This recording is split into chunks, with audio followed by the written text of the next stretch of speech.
Flash Info sur Al24 News, bonsoir à tous. Intervenant lors des travaux du 17e sommet extraordinaire de l'Union africaine sur l'industrialisation et la diversification économique en Afrique, le Premier ministre algérien Ayman Ben Abdelrahman est revenu sur les réalisations de l'Algérie depuis 2019, notamment en matière de promotion des exportations hors hydrocarbures.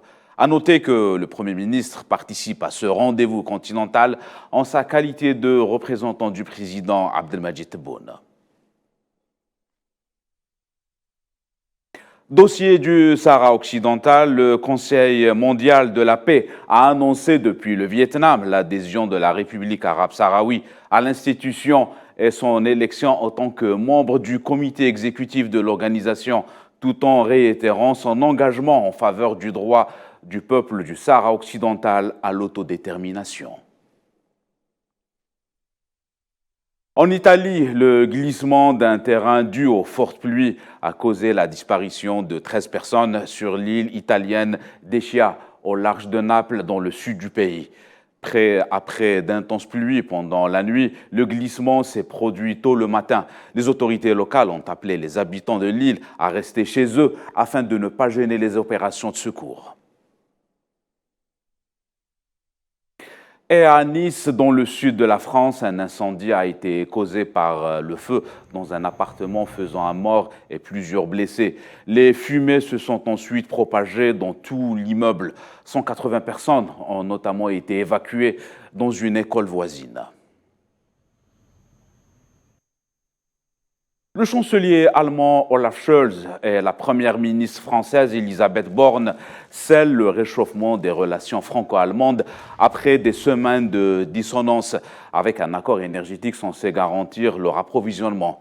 Les amis se soutiennent dans l'adversité. L'Allemagne et la France donnent l'exemple d'une solidarité européenne commune. C'est ce qu'a déclaré le chancelier allemand Olaf Scholz.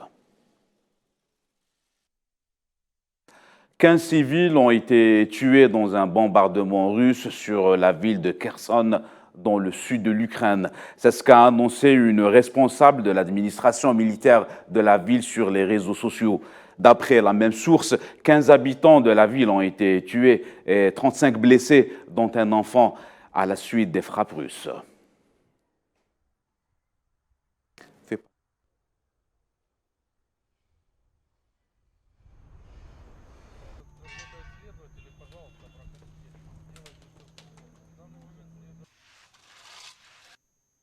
Aux États-Unis, comme chaque année à l'approche de la période des fêtes, la folie du Black Friday atteint des millions d'Américains. Dans les rues de New York, une marée humaine a pris d'assaut les magasins de Manhattan à la recherche de la promotion idéale, alors que les portefeuilles sont mis à rude épreuve devant les commerçants et des marketeurs qui redoublent d'ingéniosité pour attirer les consommateurs.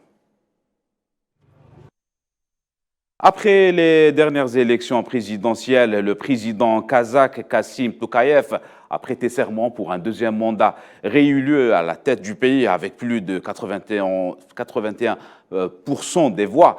Nikolaev a promis d'être fidèle à la confiance que le peuple kazakh a placée en lui et s'est engagé à œuvrer à la transformation de la nation asiatique en un État prospère.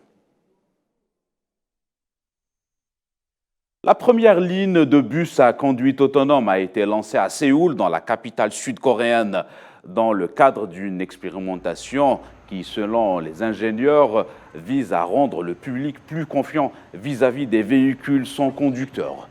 Le nouveau véhicule ne ressemble pas à un bus ordinaire. Il est entièrement symétrique, avec des bords arrondis et des grandes fenêtres.